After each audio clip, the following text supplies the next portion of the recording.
98.5 Sud FM Sen Radio Sud Matin qui se poursuit. Première édition de ce bloc d'information. Je rappelle que nous sommes le vendredi 21 mai 2021. Bonjour El Hadj Malick Ndiaye. Bonjour Sissa Maya. Les titres qui seront développés dans cette édition, on parle de cette marche de soutien à la Palestine. Une marche qui est prévue aujourd'hui après la prière de 14h. Les organisations islamiques et la société civile exigent la fin des tueries sur le terrain. Israël et Hamas ont annoncé hier avoir approuvé un accord de cessez-le-feu visant à mettre fin à plus de 10 jours d'affrontements meurtriers. Plus de 300 contrats de travail suspendus à la Sonacos Lindiane de Kaolack. Motif, la centrale thermique est tombée en panne depuis un mois. L'amicale des travailleurs alerte dans nos différentes éditions. Et puis le collectif des ex-travailleurs de la SIAS et de Hamas Sénégal poursuit son deuxième plan d'action. Il exige le paiement des droits de ces ex-travailleurs. Lutte contre le braconnage, les feux de brousse et la coupe illicite de bois. Le ministre de l'Environnement satisfait des performances réalisées par ses agents. Abdou Karim Sall était en tournée à Tambacounda où la direction de l'environnement a saisi 7 tonnes de déchets plastiques.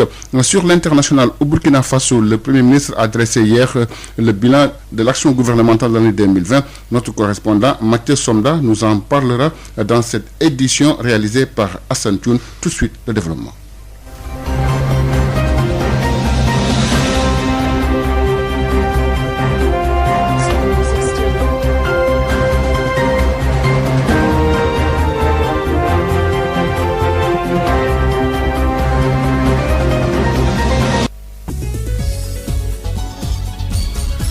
El Hadj Malick Ndiaye. Merci Hassan Thioune. Aux opérations techniques, marche de soutien au peuple palestinien ce vendredi. Après la prière, les organisations islamiques et la société civile exigent la fin des tueries. Elles dénoncent l'occupation de la Palestine et appellent l'État du Sénégal à plus de clarté dans sa position. Le collectif des imams et maîtres coraniques du département de Pikine qui s'insurge contre les attaques des Palestiniens en cérémonie de prière. Les religieux du département de Pikine demandent des sanctions contre Israël allant jusqu'au boycott des produits. Dangon Traoré, le secrétaire général de l'association du département des maîtres coraniques de Pikine que nous écoutons avec Moussa Thiam. Le collectif des imams et les maîtres coraniques du département de Pikine s'est réuni ce matin dans la grande mosquée de Pikine pour réciter du Coran et formuler des prières pour nos frères musulmans de Palestine. Nous exprimons notre indignation la plus vive par rapport au sort injuste, cruel, dégradant fait aux Palestiniens, exacerbé par la violence entraînant contre eux. Reprouvons avec clémence les meurtres d'enfants et appelons toute la communauté musulmane de notre pays et même au-delà à les condamner sans appel. Bien sûr, nous condamnons sans réserve la politique d'arrogance aveugle, de déni du moindre droit appliqué par l'État d'Israël à l'encontre des Palestiniens sur leur propre sol. Avec une fermeté égale, nous dénonçons toute convenance avec cette stratégie israélienne de coups de force et de faits accompli. Nous soutenons entièrement la lutte sans repli du peuple palestinien pour la reconnaissance d'un État libre cohabitant avec un État israélien tout aussi libre. Nous exigeons de réelles sanctions internationales contre cette politique, ses tenants et tous ses bénéficiaires, États, institutions, administration firme, lobby ou tout autre entier. Notre position dans ce conflit est que nous soutenons notre frère palestinien agressé par l'Israël, s'abritant derrière des accusations sans fondement pour s'attaquer à des innocents sous le silence coupable et complice de ce qu'on appelle la communauté internationale. Chers musulmans, sachez que le combat est loin d'être terminé. Nous implorons Allah le Très-Haut de leur venir en aide, de leur apporter la victoire sur leurs ennemis, la paix et la quiétude dans son immense bonté. Ceci est notre position, que la paix soit avec eux. Et puis Israël et Hamas sur le terrain ont chacun annoncé avoir approuvé un accord de cessez-le-feu visant à mettre fin à plus de 10 jours d'affrontements meurtriers. Les autorités israéliennes ont indiqué dans un communiqué que le cabinet de sécurité a accepté à l'unanimité la recommandation de l'ensemble des responsables sécuritaires d'accepter l'initiative égyptienne de cesser le feu bilatéral sans condition. Sud FM. Je vous le disais, depuis plus d'un mois, la centrale de l'huilerie de la Sonacos de Lindiane qui alimente l'huilerie en électricité est tombée en panne. Depuis le 18 avril dernier, les contrats de près de 300 travailleurs saisonniers sont suspendus, une situation qui a douloureusement affecté des chefs de famille, des ménages et qui commence à souffrir au moment où le chef de l'État a une nouvelle vision sur la politique de l'emploi de la jeunesse. Correspondance depuis Kaolack, Mamadou Camara. Au moment où le président de la République a adopté une nouvelle politique pour réduire le taux de chômage et satisfaire satisfaire la demande pressante de la jeunesse en ce qui concerne l'emploi, à la Sonacos Lindiane, les contrats de près de 300 travailleurs du personnel saisonnier ont été suspendus depuis le 18 mai 2021. Mbaye Faye est le président de l'amicale des travailleurs saisonniers de la Sonacos Lindiane. La Sonacos a elle-même pour la plus de 75 villages. Donc au moment où nous parlons, il y a des départs. Fait un contrat le 15 mai. Il y a une suspension de contrat des travailleurs de la Sonacos. Au total, ils sont au nombre de plus de 300 et quelques qui sont mis en suspension de travail. Le travail marche à pas de caméléon au niveau de l'huilerie de la Sonacos Lindiane. À l'origine, la centrale est tombée en panne depuis près d'un mois. Mbaye Faye. La cause ça se dit à la centrale thermique qui ne marche pas. La vétusté aussi de nos centrales thermiques. Aujourd'hui, si on le rénove, peut générer plus de 10 000 emplois. Alors, quel est l'impact de cette panne sur la marche même de l'huilerie? C'est la centrale thermique qui nous alimente en énergie, en vapeur et autres. C'est la vapeur qui fait presque de l'huile, parce que si on n'a pas de vapeur, on ne peut pas travailler. Il n'y a que des techniciens. La centrale technique, là, au moment où nous parlons, il n'y a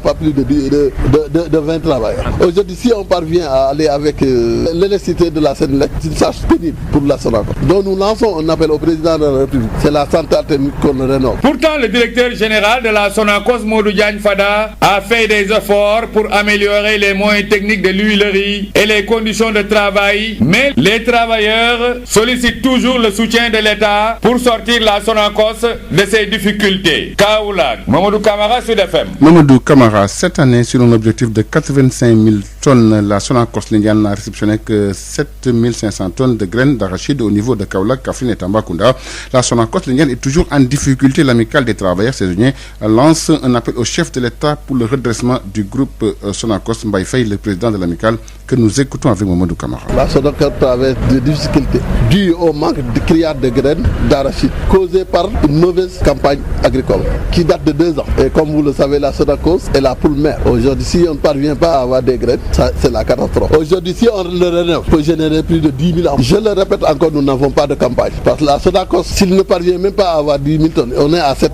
500 tonnes, c'est la catastrophe, c'est le désordre total. Si on rénove la Sonacos de Lindiane, il peut générer plus de 10 000 emplois. La Sonacos de Lindiane, tout ça, sans compter les 4 unités qui restent. Ce que nous demandons au président de la République et ses ministres, c'est tout le ministre de l'Agriculture, c'est de favoriser la Sonacos, le groupe Sonacos. Parce que le groupe Sonacos peut générer plus de 35 000 emplois. Si la Sonacos a le monopole de l'arachide, nous ne serons pas là. Le président n'en serait pas là à dire que je vais donner 450 milliards et autres. Mais les 450 milliards, s'il nous avait donné 20 milliards ou 25 milliards, la Sonacos serait au top. Mais on ne peut pas admettre. Aujourd'hui, il dégage de l'argent, il donne ça aux jeunes. Sans quand même la Sonacos à elle seule. S'il marche, il peut générer plus de 10 000 emplois. Et je ne parle pas des emplois indirects. Donc si on globalise tout, on peut parvenir à 20 000, 25 000 emplois.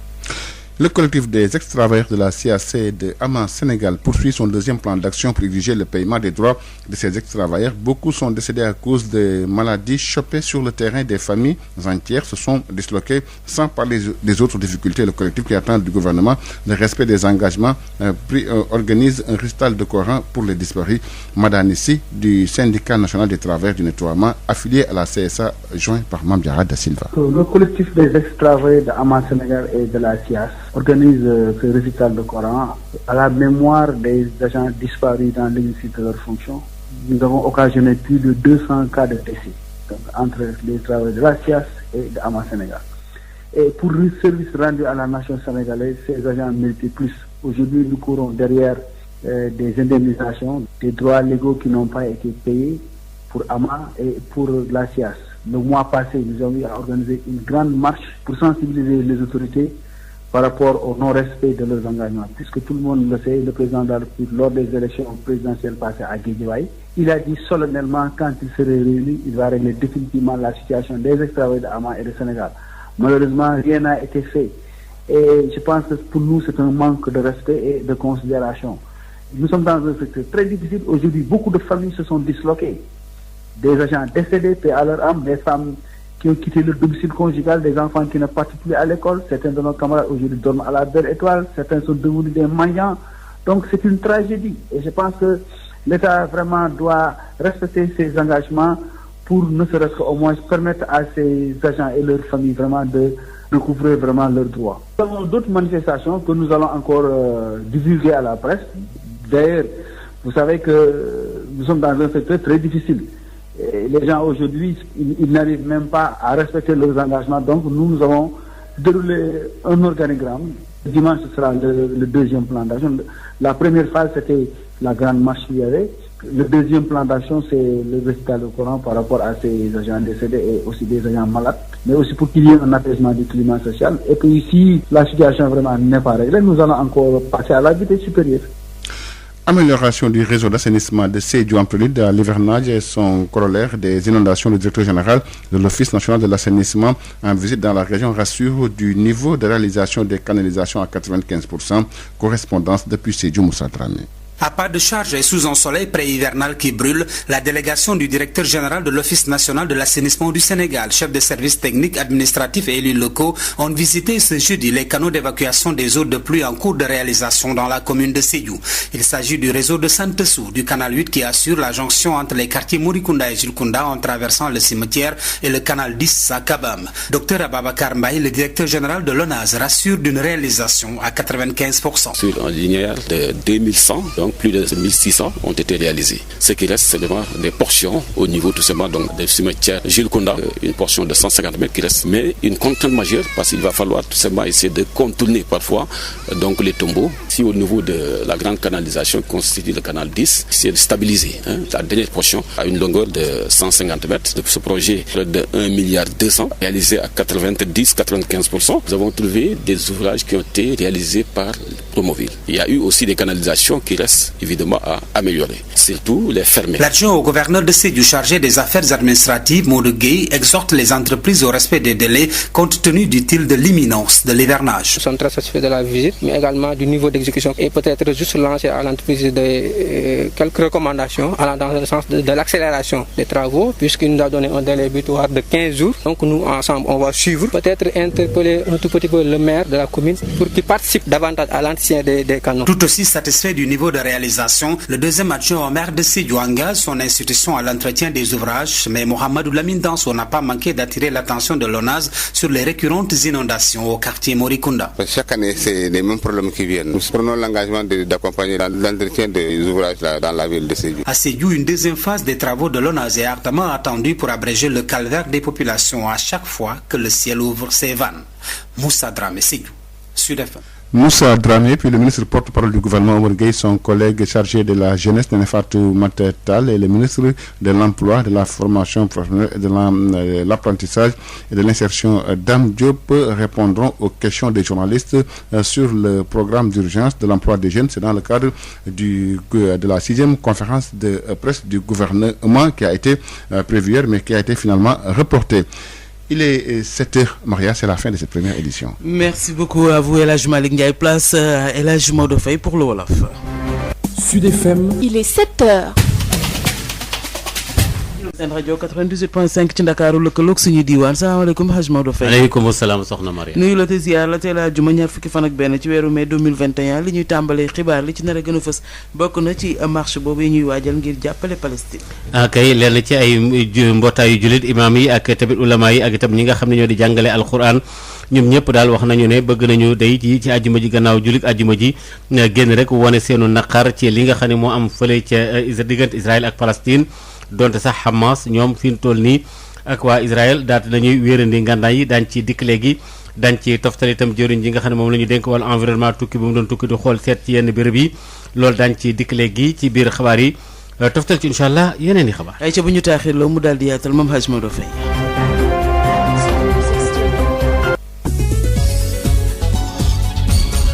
Maodo Faye. jërë ngeen jëf mbokk yi ci ànd gi ngeen ànd ak noonu ñi nga xam ne ñoo di imaam yi ak itam leen ci jàngalekat alxuraan yi fi mu toll nii ñoom ñëpp daal bëgg nañu rek daal di génn tey ji ci ajjuma ji li ko waral nag du lenn lu dul naqarlu dal gi ñuy dal ci Palestine ci jamono yi nga xam ne ci la ñu nekk itam ba lim bu takku ci ay doomu aadama daal di fay ñàkk seen bakkan loolee nag moo indi sababu génn tey jii nga xam ne ay kilifa yu bari ci wàllu diine yi lislaam ñoom tamit bëgg nañu naqar loolu àddina bi yëpp wërgal kàppit gannaaw ba nga xamee ci bare bari ñu ngi naqar loolu la El Hadji Malick Niang mi nga xam ne moo jiite collectif di mbootaayu imaam yi ci département bu Pikine waxtaan ci ak El Hadji Moussa Thiam. dafa mel ni xew-xew bi nag di tax ñu mën cee àddu mooy dalul xew-xew rek diggante askan ak askan du diggante juif yi rek ak arab yi mais problème ngëm-ngëm la problème aqida la xam ngeen ni baytul maqdis bokk na ci mosquée yi fi gën a yàgg ndax ñeent fukki at la ko kaaba gi mage te kaaba gi malaaka yi ñoo ko fi tabaxoon ñu gis ci fan yi taxawaay boo xam ne Israël taxaw na ko di fa tere nit ñi di màbb lakkoon naka fi ñun déet waay mu taxaw non seulement yëmatul ci kaaba ci jàkka ji jumaay masjid Aqsa waaye dafa fas yéene bande de Gaza boobu yëpp mu wër leen ndomb di soqi ay bal di dal ci kaw waaye boo ku gis niñ leen di reye ci internet nga gis niñ leen di toroxale looloo tax nañ ñoo daje fii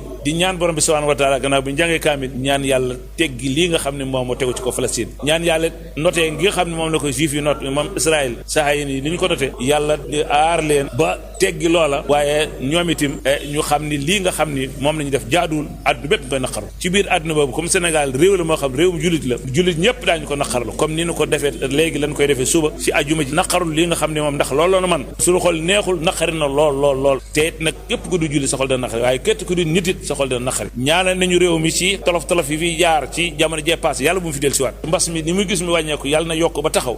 waa ñu bokkoo nag ak waa daara yi ndax ba ñu ne commune bi rek département bi dafa am ay sëriñ daara yoo xam ne ñoo yor daara yi maanaam école coranique yi ak ñi nga xam ne ñoo yor jumaa yi ñu nag waa daara yi ñoo ko ànd nombre bi nga xam ne ñëw na ko ci imam lu day noonu ñëw na ko sëriñ daara bu ñu waaw loolu yëpp ay xalaat la boycotté produit Israël yi ak mbooleem lépp loo xam ne pour Israël indi ko looloo tim si façon xeex yi la waaw te bàyyi nañu xel ni ndax koo xam ni naqaru la Israël wax ko ni li nga def tegoo ko ci yoon rafetlu wuñu ko te àdduna bépp nga koy ŋaññi kon mbooleem li mu am lépp dañ koy boole ŋaññaale kon bu nu sañoon tey nit ñee itam bàyyi xel lii nga xam ne mooy moom la Israël def ci kaw ëpp doole ñu firndeel ko ci yeneen anam yoo xam ne si dañu koy jëflante ak moom ba mu xam ne naqare na leen. ci diggante Hamas ak Israël fii nu toll nii ñoom nag daal dinañu wéer ngànnaay yi gannaaw ba nga xamee ne fukki fan yàllaa ngi nii ñuy jàppante lim bu bare bari daal di ci ñàkk seen bakkan léegi nag def nañ li nga xam ne moom la ñu duppee cessez-le-feu gannaaw ba Égypte ci boppam ñoom def ci ab liggéey bu mucc ayib ba ñoom ñëpp ñu ne daal léegi ñu ngi tegandi ngànnaay yi seet itam beneen ruq bu ñuy mën a jaar wala bokk weneen waxtaan wu ñu dox seen diggante li tolloog ëpp na benn weer centrale bii nga xam ne moo di huilerie ba nekk fële ca Sonacos Lindiane daanaka nga xam ne moom moo daan yóbbu courant bi sax dafa daal di panne nag boobaak léegi nag am nañu daal fukki fan ak juróom-ñett ci weeru mai ba léegi itam nga xam ne sax ñi nga xam ne daal amoon nañu ay contrat luy tolloog ñetti téeméeri liggéeykat fi ñu toll ñi nga xam ne dañu fay ñëw rek ci yenn jamono yi am na ngi ci ay jafe-jafe ak i benk ñi ngi koy dund Mamadou Camara. jamono bi nga xam ne njiitu réew mi dégg na bu baax a baax ndaw yi ne dañoo am jafe-jafe yu xëy mun na saat ay plan yu bees pour gën a wàññi ñàkk xëyu ndaw yi waaye ca jamono boobu ci Sonacos Lindiane lu jege ñetti téeméeri liggéeykat ñuy ay saisonnier ñoom kat dakkal nañ seeni liggéey ña njëkk a dem nag toll nañ ci téeméer ak ñeent fukk ak juróom ñooñu ñu ngi dem ci fanweeri fan ci weeru mars atum 2021 juróom fukk ak benn tamit jot nañ leen a ci fukki fan ak juróom ci weeru mai bi Mbaye Faye moo jiite liggéeykat yi saisonniers yi nekk ci Sonacos. la fa jógee ëpp na 400 jeunes te Sonacos fii Lindiane rek daal di plus de 75 villages waxuñ leen Kaolack ak sa région waxuñ Fatick aussi waxuñ plus de Fatick parce que jusqu'au Fouta Djallon au Fouta Tooro je dirais même sax il y a des travailleurs yi nga xam ne ñu ngi Lindiane. waaye lu toll ci weer a ngi nii centrale électrique gu Sonacos bi doxatul Mbaye Faye. fi mu toll nii usine bi doxul centrale thermique bi moo panne te centrale thermique bi su nekkee ni moom def nañ ci li ñu wax centrale technique Lindiane day autonome soxlawul courant nit soxlawul télé nit soxlawul ndoxu nit centrale technique moo ñu jox énergie coque vide bi lañ koy alimenter mu jox ñu courant bu doy ak vapeur bu doy vapeur bi moom la ñuy suusale gerte gi moom la ñuy lancé aussi mu dem extraction moom la ñu lancé aussi mu ñëw pelletisation li xew Sonacos technicien yeeg ñoo fa nekk di jéem a colmater di réparer matériel bu bees sax nekk fi indiwuñ fa wax matériel bu bees fi mu toll nii la à part li ñu fa defoon 700 millions yi te 700 millions yooyu yemutoon ci centrale bi kese dañ ko xaajale woon ci différents ateliers yi. ki ñu tabb ci bopp Sonacos di directeur général bi Modou Diagne Fada def na ay jéego yu bëree bëri pour yokk jumtukaay yi ak tamit liggéeykat yi bañ a am benn jafe-jafe waaye nag ca Sonacos li ñuy gën a laaj njiitu réew mi di président Macky Sall ak nguuram nañu gën a dugal seen loxo ci Sonacos pour mu suqaleku Kaolack Mamadou Camara Sud FM. Mamadou Camara ñu ngi lay jaajëfal bu baax a baax mbootaayu liggéeykat liggéeykat yi nekkoon ci SIAS daan bale mbedd yi ak ama Sénégal ñu daañu dem seen ñaareelu action boo xam ne dañu bëgg daal ñu fay leen seen ay li leen ak seen yelleef liggéeykat yooyu nga xam ne sonn nañu lool ba ñu ci bëree bëri ay jafe-jafe ki benk ñu ngi koy dund yu bëri la ñuy jànkoonteel ñoom ak seen i njaboot ba sax dañ bëgg a daje sax def ay ñaan Madani Sy ministre secrétaire général bu syndicat bi liggéeykat yi nekk ci bale mbedd yi ci bokk tam ci CSA waxtaan ci ak Mame Diarra Da Silva. wàcce kaamil bi collectif ñi nekkoon SIAS ak ama Sénégal ñoo koy organiser le dimanche 23 mai à 10h ñu ngi koy defee ci complexe culturel Léopold Sédar Senghor bu Pikine li tax ñu koy def mooy que bi société yooyu tasee muy ama ak SIAS am na plus de 200 ñi nga xam ne ni danoo camarade wàcc nañu liggéey yal na leen yàlla yërëm ñii ñi ngi feebar tëdd seen i kër mëntuñu dara ñii seen i kër tas na seen i jabar fay na seen i doom jàngetuñu école ñii ay yelwaankat lañu ñenn ñi dàq nañ leen seen i kër yi ñu dëkkoon donc mu nekk benn tragédie et état du Sénégal nag dafa war a respecter ay engagement parce que Olof Ndiaye dafa ne liggéey bor la waaye ñàkk ko def tas yaakaar la ñëpp déglu nañu président de la République ci élection présidentielle yi passé à Guédiawaye dafa ne bu ñu ko falaatee du am deuxième mandat dina régler la situation de ces ex-travailleurs ba fi may wax ak yéen fourage dara amu ci et pour ñun loolu manque de respect la ak de considération parce que liggéey ci mbalit dafa nécessiter beaucoup de courage beaucoup de volonté parce que du n'importe qui moo ciy liggéey bu ay nit demee nag ba liggéey ci pour service rendu à la nation sénégalaise ñoom il mérite plus que ça mais pour ñun lii c'est un manque de respect et de considération parce que état du Sénégal respecté ay engagement suñu première plan d'action bi defoon nañ ci benn marche bu mag pour attirer attention ko autorités yi ci wàllu jafe-jafe yi nga xam ne actuellement ñi nekkoon SIAS ak ñi nekkoon ama ñu ngi koy dund parce que ñu ngi dund benn tragédie bu doy waar donc nag deuxième plan d'action bi nag mooy wàcce kaamil bi nga xam ne dañ koy defal ñi nga xam ne ni mooy way dawlu yi ak ñi nga xam ne feebar nañu mënatuñ dara ak aussi ñi nekk en activité yi ñaanal leen yàlla pour que yàlla defal leen jàmm donc loolu daal moo taxoon ñu ne nañu yëglu parce que état de droit lañ nekk waaye nag biñ fi nekk di masla aussi ba ñu maasaale ñu ñi nga xam waa ONAS nga xam ne ñoo yore wàllu rek tamit di xool ndox yi bu tawee fi muy jaar fële ci Sédhiou def nañ fa liggéey bu mucc ayib ba sax daanaka kano yu nekk foofu yëpp canal yi ñu doon war a defar foofu lu mu gàtt-gàtt wax nañu ne toll na ci téeméer bu nekk juróom-ñeent fukki ya liggéey bi jàppandal na Moussa Dramé. ci ay waaxu ak naaj bu tàng jër délégation directeur général office national assainissement bu Sénégal ànd ceeg chef de service technique administration ak kilifay gox-goxaat yi ci alxames bi dem nañ nemeeku it ay barab yoo xam ne ci la ndox yi di jaar di ay canaux d'évacuation fii ci commune Sédhiou bokk na ci it réseau bi nekk ci Santassou ak it canal 8 boo xam ne moo lëkkale ay quartier montagne rouge ak it Jules Kounda jaare ko ci ay sëgg yi nekk ci Jules Kounda ak it canal 10 ci Kabamb dañ ci teewlu docteur Ababacar Mbaye mi nekk directeur général ONAS di dalal xel ci doxalin liggéey. projet bi nga xam ni président de la République jagleen ko Sédhiou d'un montant de 1,2 milliard donc travaux yi avancé na bu baax a baax avec l'entreprise que nous saluons au passage ñu ko 95% réalisé li ci des mooy ay portion yi au niveau du cimetière de Jules Kounda pratiquement nekk na une contrainte pour entreprise mu ngi avancé à petits pas parce que ay engins mënu fa dugg parce que am na ay tombeaux yu fa nekk donc li des mooy 150 mètres yoo xam ni donc war na ko finaliser beneen bi mooy canalisation bi nga xam ne moo nekk mooy canal 10 dafa laajte ñu continuer liggéey bi donc sur une portion donc de 150 mais xam ne aussi mooy autres acteurs yi comme Promoville contribué nu baax. Modou Guèye mi nekk adjoint gouverneur bu Sédhiou chargé des affaires administratives soññu ne ay entreprises yi sayit bu sàmmanteeg appui yi di délai yi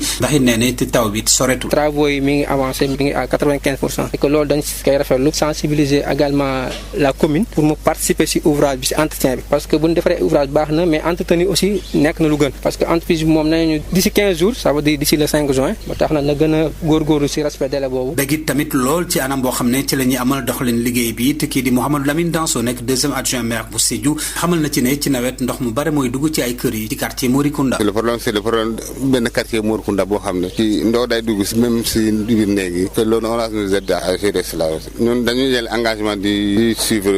ñuy def. fii ci diwaanu Sédhiou ñu bare ci askan wi sopp nañ lool mu am ñaareet pàcc boo xam ne it ONAS dana ko amal ci wàllu liggéey ndax it saa suy taw bare na ay ñoo xam ne it ndox mi da leen di alawtiku ki si doon jokkoo ak yéen Sédhiou Moussa Dramé Sud FM. Moussa ñu ngi lay jaajëfal bu baax a baax kii nga xam ne mooy docteur Ababacar Mbaye dikkaat na ci mbir yooyu le yëkkati ay kaddu moom docteur Ababacar Mbaye wax rek ci li nga xam ne moo di yeneen jéego yi nga xamee ne fi mu toll nii bëgg nañ ko daal di amal ci wàllu ONAS ak itam rek liggéey bi gën a nekk lu mucc ayib docteur Ababacar Mbaye ñu déglu ko. Sédhiou dafa am problème ravitaillement mooy fii ndox yi di law dem fi nga xam ni mooy écoulement naturel donc foofu déjà canalisation yi prévoir na ko donc fi nga xam ne am na foo xam ne ndox dafay jaar rek dañ koy xool nu ndox mi mën a jaare ci biir canal bi jël ndox mi donc problème boobu daal moo am te déjà en fait entreprise cible na les différents points donc pour mën a jël donc préoccupation boobu donc un protocole évidemment d'accord donc ONAS ak mairie bu Sédhiou pour que ñu xool engagement ku nekk ñu mën a en quelque sorte mën a gérer li nga xam ne mooy ouvrage d'assainissement soo xoolee am na ouvrage yoo xam ni liggéey nañ ko yàggul dara mais soo xoolee liggéey bu am solo la parce que vraiment fermé nañu canalisation bi donc ndox mi normalement day dem comme il faut donc mu jël donc tali bi yeneen ouvrage yi aussi xam naa yu njëkk réalisé la li mu laaj mooy ñu jëm leen fermé parce que sinon soo tawee ndox mi du kii peut-être nit ñi mën nañ ci daanu jur yi extra Sédhiou am na lu ñuy wax plan directeur d'assainissement réalisé nañ ko depuis 2019 horizon bi c'est 2040 lépp loo xam ne ci mbirum assainissement ci biir Sédhiou proposé nañ ko ñu xool naka la ñuy trouver financement bi pour continuer cette première phase là naka la ñuy vraiment trouver ay moyens pour continuer assainissement donc bu Sédhiou de façon globale. Japon moom décidé na maanaam jël dal matuwaay ngir rek gis bu baax a baax rafetlu itam li ñu duppee appel bu club bu Paris bi nga xam itam dafa day may itam li nga xam ne rek daal war nañoo fay yenn bor yi itam ab moratoire boo xam ne bii dana mën a fexe ba loolu daal ak woyofal daal di ci mën a am ndax loolee bu ñu ko xaymaa lépp toll na ci juróom-ñeent fukki milliards ak ñett lu toftal ci ay millions yu bëree bëri loolee tamit nga xam ne daas na ko mën a tegandi boo ko defee itam benn fan sax ci weeru mai ak ba fanweeri fan ak benn décembre ci weer décembre ba 2021 ñu am nag loo xam ne ñu ngi ko doon xaatim ci wàllu fànn boobule ci béréb yi nga xam ne itam foofee dafay teel bérébu Japon bi ak itam aju ci wàllu det yi maanaam wàllu bor yi Aïssatou Gueye Ba. ab accord la bu ñu daal di xaatim seen biir gannaaw ay waxtaan yu amoon foofee ca club de Paris diggante ñaar fukk ak ñaari dëkk créancier te Japon bokk si waaye itam ñaar fukk ak ñaari dëkk yi nga xamante ne dañoo bokk ci G20 mu mel ni nag mbir yi yemm na boru Sénégal daal leen koy dàkk boobee sax mën a andi lu toll ci 93 millions 820 mille francs CFA accord bi ni mel nag ñu daal koy xaatim foofee ca biir ministère des finances ci teewaayu ki di ambassadeur bu Japon ak représentant JICA Abdoulaye Daouda Diallo ministre des finances et du budget. pour ñu xaatim ci benn accord bi nga xam ne dafa judd depuis daaw réew G20 yi maanaam donc réew yu gën a mag seen koom-koom ci réew mi. donc ñoo lankaloo woon décider dimbale waa pays en voie de développement pour justement donc ñu suspendre seen fay ci dette bi nga xam ne dañu ko waroon fay. kon boor boobee ñu dàkk tàmbali na benn fan ci weeru mai nar a jëm nag fanweeri fan ak benn ci weeru décembre atum 2021 waaye dana tax nag koppar gi nga xamante ne Sénégal daf ko doon def ci biir boor boobee dana ko jël nag yóbbu ko def ko ci yeneen mbir. parce que loolu su amee li nga waroon fay di nga ko delloo ci dépense santé yi ak surtout aussi dépense de lutte contre la pandémie de façon générale muy dans le cadre de programme de relance économique et sociale. bu weesoo accord bi ni mel ñu daal di xaatim seen biir ñaari naataangoo yi daal di leen firleel seen lëkkaloo ngir kenn ku nekk mën a gis boppam di fàttali nag bu weesoo accord bi Sénégal ak Japon déggoo woon nañ seen biir ngir Sénégal daal di dàkk bor bi nga xamante ne moom la amel kii di Japon ci atum 2020. li aju tamit ci askan wi nekk fële ci Fatick am nañu lu ak leeral gu ba yaatu goo xam defal nañ leen ko ci projet yi nga xam dafa jëm ci wàllu pétrole beeg gaz yi nekk foofule ci diwaan boobu la benn CRD bu nu fa doon amal ñu ngir it loolu mën a nekk lu jàppandal ci xelu askan waa Fatick gouverneur bu fa nekk di Seynabou Guèye leeral ci ay kaddu ci micro Ngor Sarr. aajo woon na tey jii ci région bi ñun ñu woo képp koo xamante ni tey jii projet bi di projet Sangomar di projet boo xamante ni projet pétrolier la waaye gazier la ñu toog waxtaane ko ak ñi nga xamante ni ñoo ŋànk mbir mi te biñ ko defee tamit gis nañ ne rafetlu nañu population yi rafetlu nañu mbir moomu waaye tamit gis nañ ne li nga xamante ni moom la ministère bi di liggéey am na solo te it tey ji bañ ko jàllalee ci population bi gis nañ ne ñoom it gis nañ ci seen bopp lool ñu gis ne pétrole bi tey ji liñ koy tudd bari na torop te yaakaar naa ni bu fekkente ni information mu ñu ngi koy jëlee ca fa nga xamante ni fa lañ ko war a jëlee bu accès ca ña ko war a déglu dana tax tey ji malentendu waaye itam dana tax lépp loo xamante ni luy yàq xel du ci nekk. compagnie yi nga xamante ni mooy compagnie opératrice di Woodside te nekk fii ci Fatick bi ñu ñëwee def nañ seen présentation gis nañ ni lool li ñu jot a liggéey yëpp tey ji partagé nañ ko ak population bi lii tey ji dafa door waaye am na tam yeneen yoo xamante ni dina ci tegu ba tey ji fuñ ci mënti toll ci mbir moomu ku ci nekk mën ci am la bonne information tey ji su fekkante nit ñëpp jàpp nañ ne pétrole bi lu ñu war a jëmee kanam la loolu nekk ci xel yi yaakaar naa ni lépp loo xamante ni xel muy wala wax joo xamante ni dañ koy yëkkati ngir yàq loolu danañ ko teg ci suuf. soxna Maria kon ñun foofu la ñu daal di taxawal. jërëjëf Hadj Maodo Faye ñu jox la dig daje juróom-ñetti waxtu incha allah ngir yeneen ci xibaar exactement 16 minutes après 7 heures vous suivez Sud Matin sur Sud FM seen rajo.